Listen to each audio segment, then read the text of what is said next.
25-те 6. Сонымен өрнектің жуық мәнін табыңдар дейді. Өте қызықты есеп.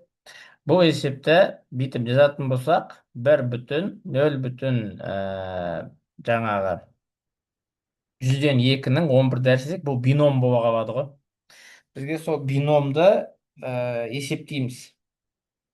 Негізі мына жақта қызықты мәлімет айтайын.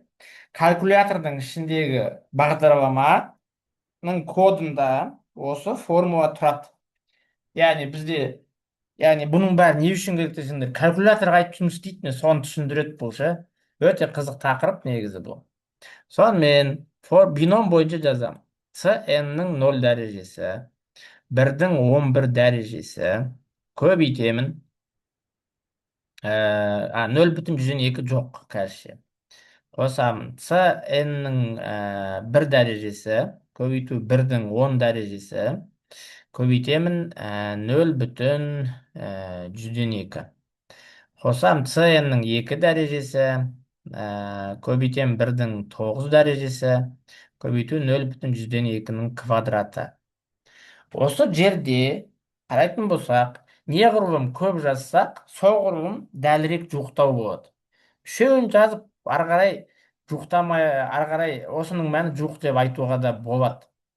Неге? Себебі мына 0,102-нің квадраты, қазір жай ғана санап шығайықшы, осы үшеуін санап шығайық. Сол кезде түсінеміз, ар жағындағы мәндері өте аз болады да, жуықтаған кезде оны елемеуге де болады. Ал егер дәлірек есептегіміз келсе, оны елеуге болады. С-0 1-ге тең, 1-дің 11 дәрежесі 1-ге тең. Мынау сонда жалпы 1-ге тең. С-0 мінекей есептейтін болсақ, n факториал, 0 факториал, n-на 0 десем, n факториал. Сонда бізде 1 шығады. Енді С-1.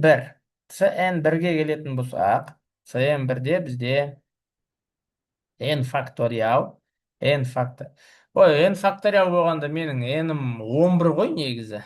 Мына жерде 11 ғой. Иә. Менің n-ім беріліп тұр, сондықтан жазып қойын. Бұл 11. Міне 11. Сонда 11 факториал, мына жер 1 факториал, мына жақ сонда 10 факториал. 1 факториал 1-ге тең, мынау қысқарады, 11 болады. Сонда 11 көбейту 1, 0,102 болады. Қосамыз, С-11-де 2-ні табам. 11 факториал, 2 факториал, 11-ден 2-ні азайтамын, 9 факториал. Мына жер 10 көбейту 11, 2 факториал 2-ге тең, сонда мынау 5 болады. Сонда бізде бұл 55 болады. Мына жер бізде 55 болады, мына жер 1, ал мынау 0,10 Сонда мына сан арта берген сайын бізде ол сан кішірей береді. Мысалы, қазір келесіде кубы табылады да, ол 0,1 8 болады. Яғни ол өте кішкентай сан. Сондықтан мынаны жуықтаймыз, осы мәнді тапсақ, бізде оның жуық мәні шығады деп айтуға болады. Сонда деген мына 11 болады. Мынаны 1-ге көбейтсем 11.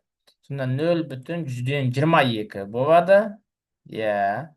Одан кейін қосамыз. Мына жерде 55-ті 4-ке көбейтсек 220 болады. Мінекей. Артынан өтір жүргенде. Сонда ол 0,1022. Осындай болады. Енді осыларды қоссақ, сонда екеуін қосу оңай. 1,122 қосамын. 0,1022. Мына жері 2 болады, 4 болады. Сонда жаңағы не ғой? Жуық мәні 1,1242. Қызық үшін калькулятормен тексеріп көруге болады. Бұл қызықты мәлімет қой негізі. Сонда міне 1,102-ні көбейтемін 1,102-ге. Мынандай сан шығады. Бұл квадраты. Мен қазір теңді бассам, бұл кубы. Сонымен 3 болды. Енді міне 4, 5, 6, 7, 8, 9, 10, 11. Мінекі. Сонда не тағы да 43 деген болады. Енді ағыра есептей берсек, дәлірек мәні шыға береді. Өте қызықты есеп, өте қызықты мәлімет, және математика не үшін оқып жатырмыз. Осындай, калькулятор қолданып тұрмыз ғой, соның кодында осы формула жазылған мінекей.